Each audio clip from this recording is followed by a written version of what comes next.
नमस्कार दोस्तों, स्वागत है आपका हमारे YouTube चैनल आरू एंटरटेनमेंट्स पर। आइए सुनाते हैं आपको कहानी एक महान शासक की, जिसे दुनिया चक्रवर्ती सम्राट राजा विक्रमादित्य के नाम से जानती है। सिंह के साथ महल में हुई घटना के बाद राजा गंधर्वसेन ने महसूस किया कि विक्रम की निडरता और साहस ने उज्जैन की प्रजा को गर्व तो महसूस कराया है, लेकिन साथ ही उन्हें ये भी अच्छी तरह से समझ आ गया कि सिर्फ निडर होना ही राजकुमार विक्रम के लिए काफी नहीं था। एक राजा को बुद्धिमान, न्यायप्रिय और दूरदर्शी भी होना चाहिए। राजा गंधर्वसेन जानते थे कि विक्रम के साहस को सही दिशा में मोड़ने के लिए उसे ज्ञान और शिक्षा देना जरूरी है। उसे सिर्फ एक शारीरिक योद्धा नहीं, बल्कि एक बुद्धिमान और न्यायप्रिय सम्राट बनना था। इसीलिए राजा गंधर्वसेन ने विक्रम को शिक्षा के लिए गुरु वशिष्ठ के आश्रम भेजने का निर्णय लिया, जहां उसे वेद, राजनीति और युद्ध कला की शिक्षा मिलेगी।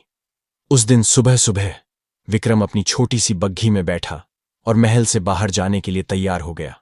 महल के दरवाजे पर उसे विदाई देने के लिए राजा गंधर्वसेन और रानी सुदाक्षिणा खड़े थे। विक्रम ने अपने माता पिता को प्रणाम किया और बग्घी में सवार हो गया। महल की दीवारें और आंगन जहां विक्रम खेलता था, अब उसे पीछे छोड़ रहे थे। आश्रम जाने का रास्ता लंबा और कठिन था। चारों ओर जंगल, पहाड़ियां और बहती नदियां थीं।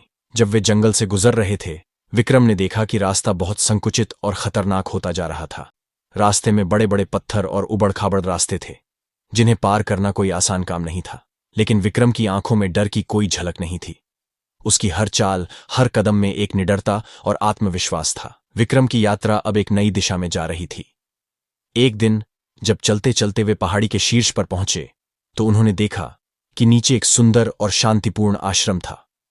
गुरु वशिष्ठ का आश्रम हरे भरे जंगलों के बीच स्थित था, वह स्थान जहां प्रकृति के हर कोने से ज्ञान झलकता था। आश्रम में दाखिल होते ही विक्रम ने देखा कि गुरु वशिष्ठ के शिष्य शांतिपूर्वक ध्यान लगा रहे थे।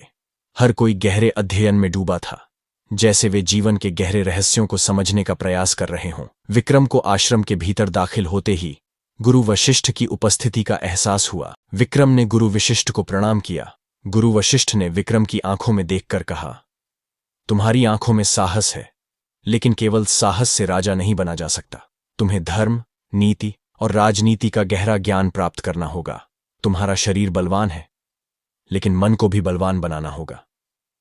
युद्ध में जीत केवल शारीरिक ताकत से नहीं, बल्कि मानसिक धैर्य से मिलती है। उज्जैन का यह नन्हा राजकुमार, जिसने अपनी निडरता से सिंह को भी झुका दिया था, अब अपने जीवन का सबसे बड़ा पाठ पढ़ने जा रहा था। कृपया लाइक करें, शेयर करें एंड चैनल को सब्सक्राइब करें। धन्यवाद।